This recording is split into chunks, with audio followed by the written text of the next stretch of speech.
Today on Monkey Life, Alison takes the decision to temporarily close the park as a global pandemic takes hold.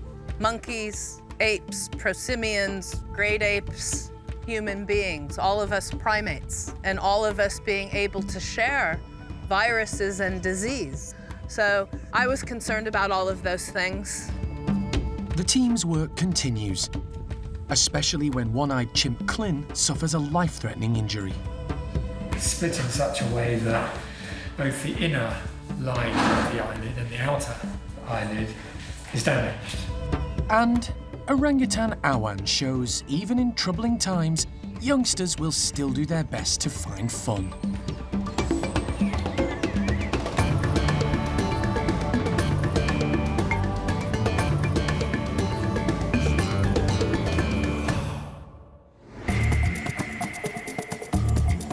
Monkey World in Dorset, buried deep in the English countryside, is the largest sanctuary of its kind on the planet.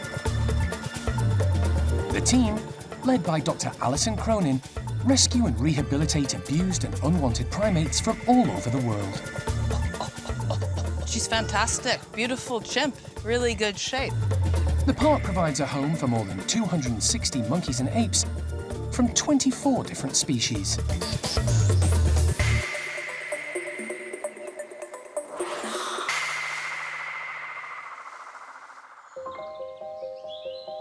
The country and the world is in the grip of the coronavirus pandemic. The effects of COVID-19 have been far-reaching, taking their toll on people, businesses, and economies. Across the UK, animal parks, rescue centres and zoos have all been seriously affected, and Monkey World is no exception. On the 13th anniversary of the death of Jim Cronin, the founder of Monkey World and Alison's late husband, she took the tough decision to close the park to visitors. This has been one of the biggest issues that we've ever had to deal with, and we had to do so because the coronavirus threat, if you will, was becoming clearly that intense and serious of an issue that I could see the writing on the wall. And what sometimes people neglect to either remember or even realize is that we have here at this park a very tight-knit, very close group of primates. Monkeys, apes, prosimians, great apes, human beings, all of us primates, and all of us being able to share viruses and disease. So I was concerned about all of those things. By closing the park and keeping visitors out for the indefinite future, it means that we're just trying to protect our primate care staff who are essential for looking after all of our rescued monkeys and apes. And that's just an obligation that I felt very serious about. It's a never-ending battle. I think about it 24/7.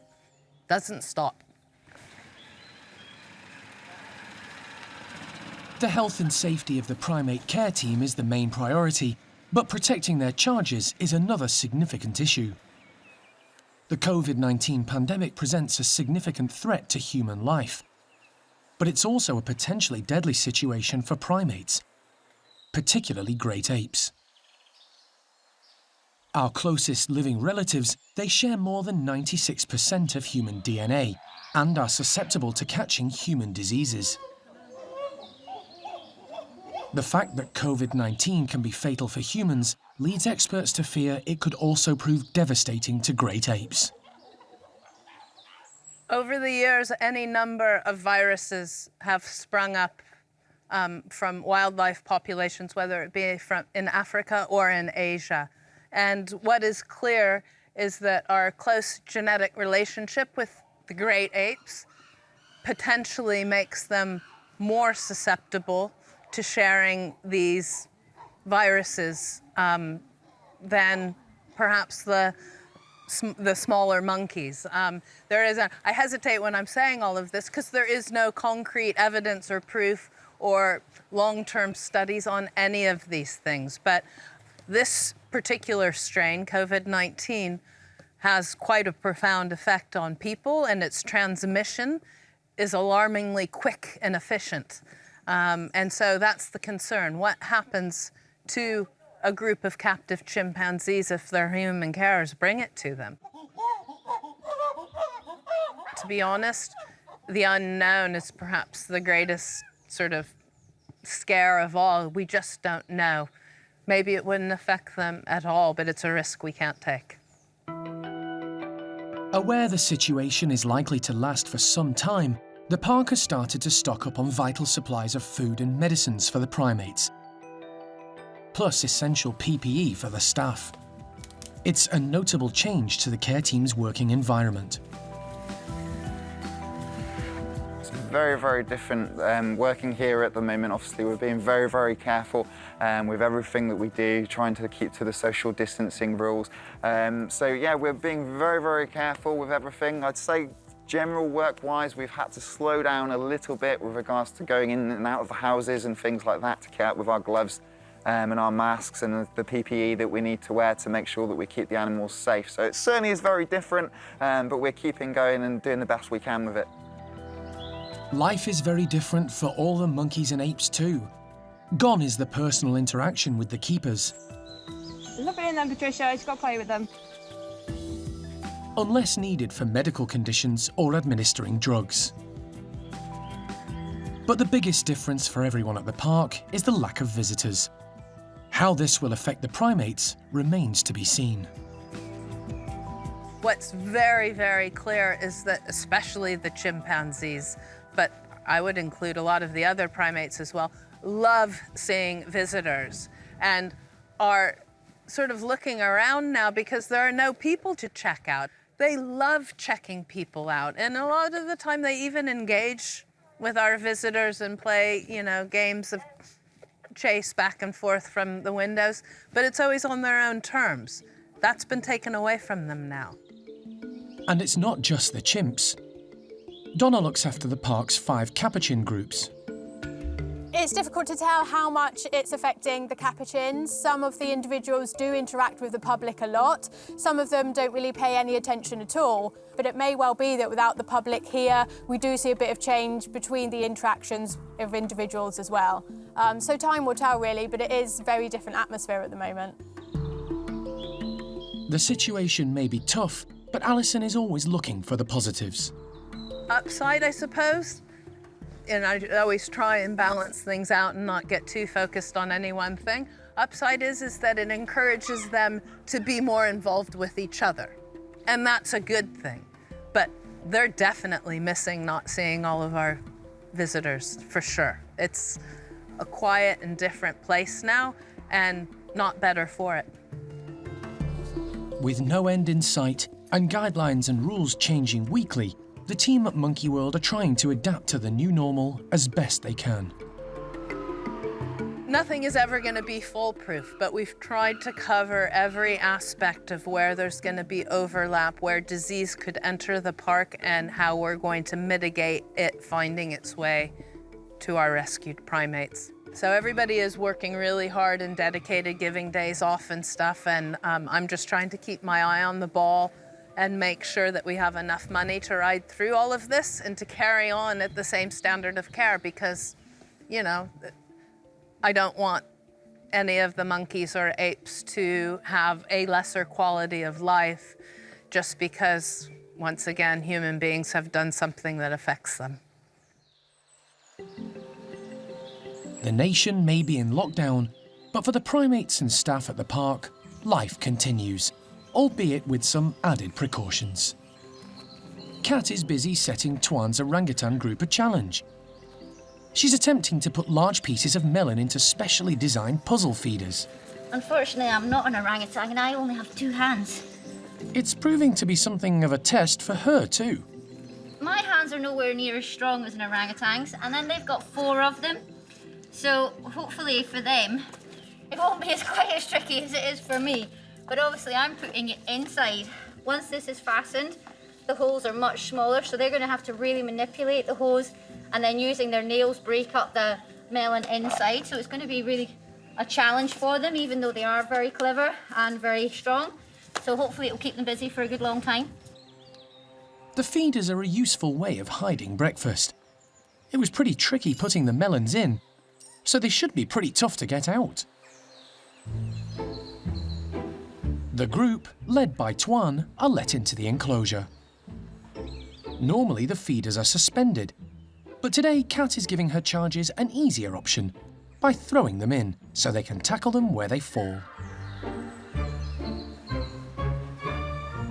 Tuan wastes no time in attacking the puzzle feeder. He has the strength to pull it apart with ease, but the tightly woven hose proves a bit of a challenge for his huge hands. In the wild, orangutans exploit seasonal foods, remembering where to find them in the forest. Some fruits are well protected, so they have dexterous hands and feet to manipulate them. Tuan manages to free the entire melon and heads off to eat it in peace. Ame's technique is slightly different. She pulls the feeder apart with her hands and feet, then uses her teeth to bite off pieces of melon bit by bit. Lucky has already got her hands on a prize and headed up high to eat it. Melons are a real treat for the group. Fruit is restricted in the diet of all the park's primates due to the high sugar content. So today, the orangutans are relishing the sweet flesh. Ame has headed to one of the hammocks, out of sight of the others, to enjoy another prized piece of melon. But Tuan spots her. Male orangutans are not as active or agile, but spurred on by the thought of the sweet fruit, he's straight up the pole. Ame is no pushover, but she's not going to argue with the huge male. Even one of the youngest members of the group, Awan, has managed to find some melon and is on the lookout for more. There's plenty to go round for everyone. Having devoured her share of the melons, Awan shows just how grown-up she's become by grooming gentle giant Tuan.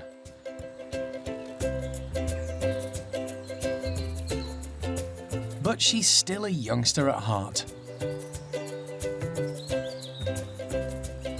A discarded tub trug piques her interest and proves there's always fun to be had.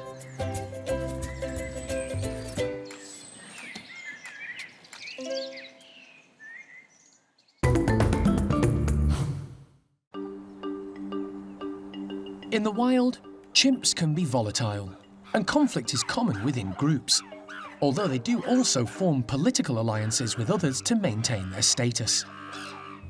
These same natural instincts remain in captivity, and cuts and scrapes are part of everyday life. At the park, most of the chimps' injuries are minor and heal without medical intervention, but every so often a more serious wound will need the attention of the vet. And today is one of those days. Elderly female chimp Clin has a serious-looking cut underneath her eye, and wildlife vet John Lewis has been called in to take a look.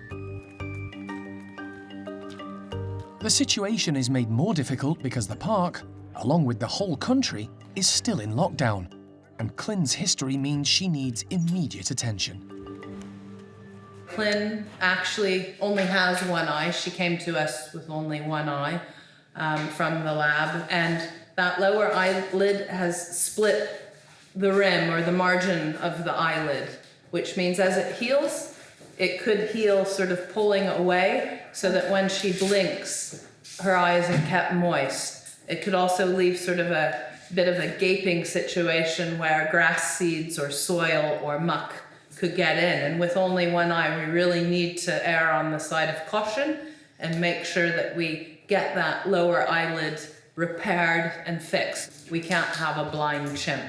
She wouldn't do well in the house or the enclosure or with the other chimpanzees. It just wouldn't be possible to keep her going. So this is a life-threatening injury for Clin. She doesn't have another eye to rely upon. So quite a serious day. Clin came to the park in 1990. along with Kathy and Grisby. All three were caught in the Congo for use in a biomedical laboratory in France, from where they were rescued. She's a bit of a loner in Bart's group, often displaying odd behaviour, including food hoarding, probably as a result of her time in the laboratories all those years ago. Yeah, just the untake one. That one. Yeah. Luckily, like all the chimps at the park, she's been trained to take a hand injection, and Cara manages to give her an anaesthetic at the first time of asking. Good girl. It doesn't need long for the drug to take effect. And with the help of animal director Jeremy, Clin is whisked across to the park's hospital.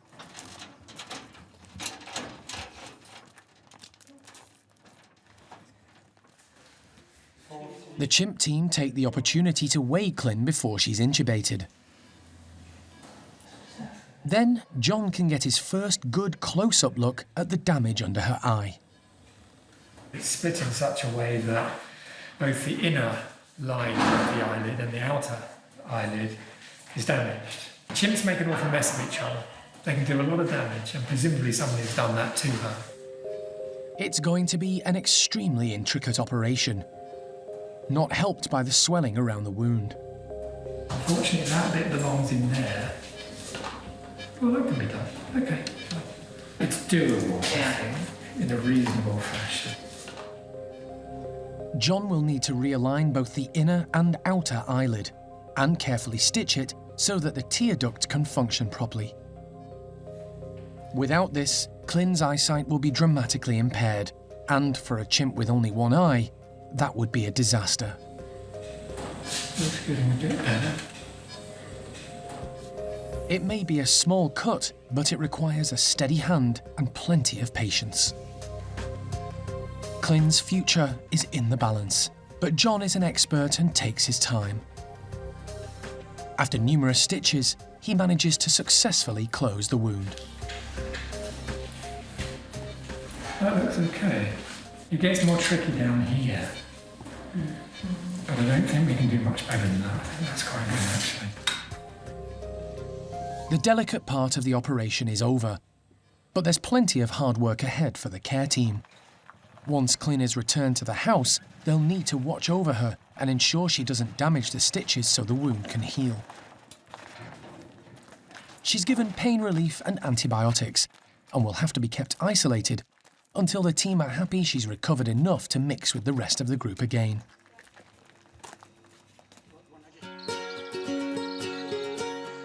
Hananya's troop of 18 are in for a bit of fun this morning. The primate care staff are putting out footballs that have been kindly donated and spreading them around the large enclosure, using their skills to get some as high as they can. A few of the footballs have been smeared in honey, one of the chimps' favourite treats. Others are just to play with. They'll need to move quickly if they want to score a tasty treat.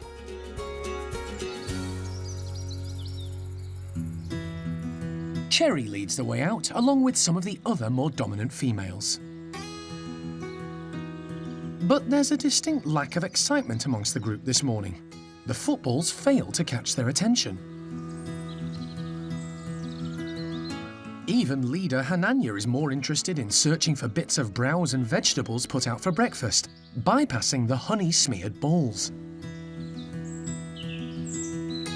The care team, watching from up high, change tactics.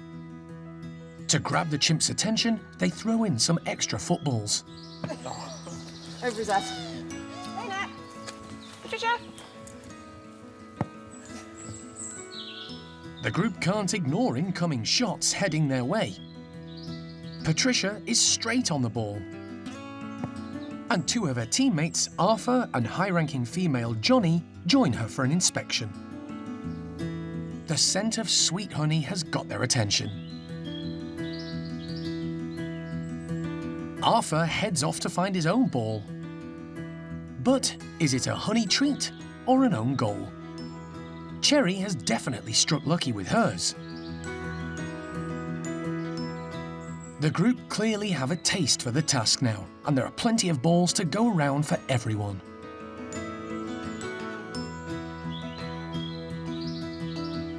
Although low-ranking Zeynep has to work a little bit harder for hers. It's landed in the middle of a prickly gorse bush. Thelma gets involved too, and this morning she has mischief and trouble written all over her.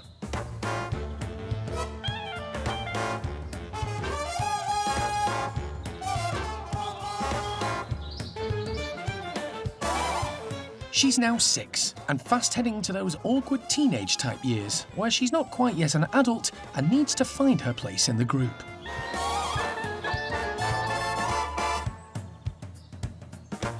But when your main guardians are the more dominant individuals in the troop, like Mum Cherry and Hananya's second-in-command Simon, you can still get away with most things.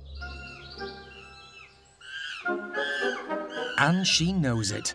This morning, low-ranking Zeynep is the victim of her mischief.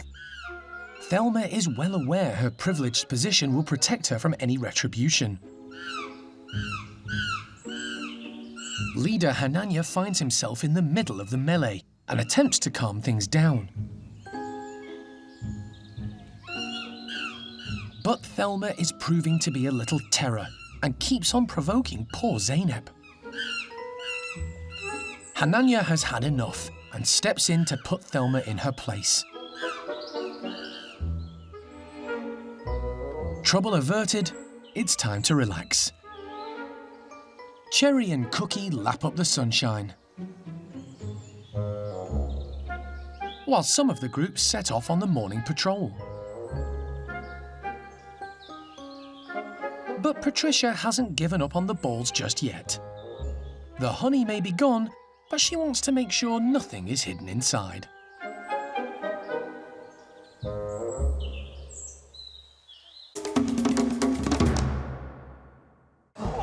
Next time on Monkey Life. Woolly monkey Isla meets the new man in her life. Oh, that's very nice. Who's determined to grab her attention. And Saki monkeys Desmond and Chloe demonstrate they're still nuts about each other.